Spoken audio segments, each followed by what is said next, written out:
Oke, halo, rekan-rekan. Di dalam video ini, saya akan menjelaskan bagaimana meneladani semangat melalui sejarah lahirnya Pancasila. Sebelumnya, perkenalkan nama saya Paujan Abdurrahman, prodi saya Ilmu Administrasi Bisnis. Saya merupakan mahasiswa aktif semester 3 di Universitas Terbuka. Seperti yang kita ketahui dari masa sekolah dasar, sekolah menengah pertama dan sekolah menengah kejuruan, bahwa Pancasila lahir dari semangat perjuangan dan persatuan para pendiri bangsa. Nah, bagaimana sih latar belakang lahirnya Pancasila? Jadi, pada saat masa pendudukan Jepang, bangsa Indonesia diberi kesempatan mempersiapkan kemerdekaan. Lalu, Jepang membentuk BPUPKI atau Badan Penyelidik Usaha-Usaha Persiapan Kemerdekaan Indonesia pada tanggal 29 April 1945. Dan tujuannya menyelidiki dan merumuskan dasar bagi negara Indonesia merdeka. Oke, lanjut. Pada sidang pertama BPUPKI pada tanggal 29 Mei hingga 1 Juni 1945. Dalam sidang itu membahas dari Mr. Muhammad Yamin, membahas 5 asas kebangsaan, dari Profesor Supomo membahas negara integralistik, dan dari Insinyur Soekarno membahas dan mengusulkan bahwa Pancasila pada 1 Juni 1945. Dari hasil sidang pertama BPUPKI itu, gagasan Soekarno menjadi dasar bagi rumusan Pancasila untuk selanjutnya. Next, Piagam Jakarta terjadi pada tanggal 22 Juni 1945. Dari Piagam Jakarta, dibentuk Panitia 9 untuk menyatukan pandangan kelompok nasionalis dan Islam. Hasilnya, Piagam Jakarta berisi rumusan dasar negara dan menjadi cikal bakal pembukaan untuk Undang-Undang Dasar 1945.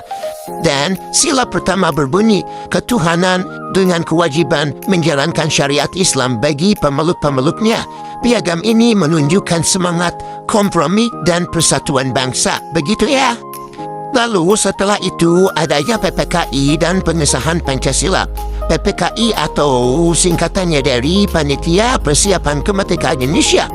PPKI ini dibentuk pada tanggal 7 Agustus 1945 setelah proklamasi PPKI mengesahkan Undang-Undang Dasar 1945 dan Pancasila sebagai dasar negara pada tanggal 18 Agustus 1945, yakni sila pertama diubah menjadi satu ketuhanan yang Maha Esa sebagai simbol toleransi antar agama. Karena kan Indonesia beragamnya, agamanya ada ya Islam, Kristen, Katolik, Kristen Protestan, Hindu, Buddha, dan lain sebagainya. Maka sila yang pertama diubah menjadi ketuhanan yang Maha Esa.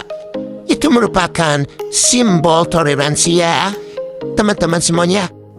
Nah, dari sejarah lahirnya Pancasila ada semangat nih yang dapat kita teladani, dari persatuan dan toleransi, dari musyawarah dan demokrasi, cinta terhadap tanah air, dan bertanggung jawab dan keikhlasan, serta integritas dan keteladanan.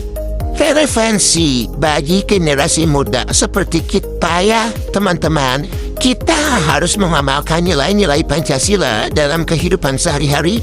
Kita juga menumbuhkan semangat nasionalisme dan cinta tanah air. Kita harus menjaga persatuan di tengah keberagaman. Dan kita juga berpartisipasi aktif dan pembangunan bangsa melalui sikap positif, toleransi, dan kerjasama.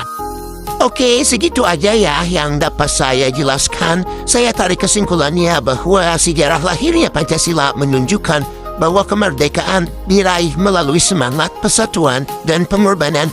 Generasi muda perlu meneladani nilai-nilai perjuangan tersebut untuk menjaga keutuhan dan kemajuan bangsa Indonesia.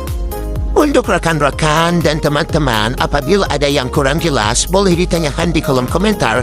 Dan jangan lupa like dan follow, ikuti terus aku di video aku berikutnya. Terima kasih.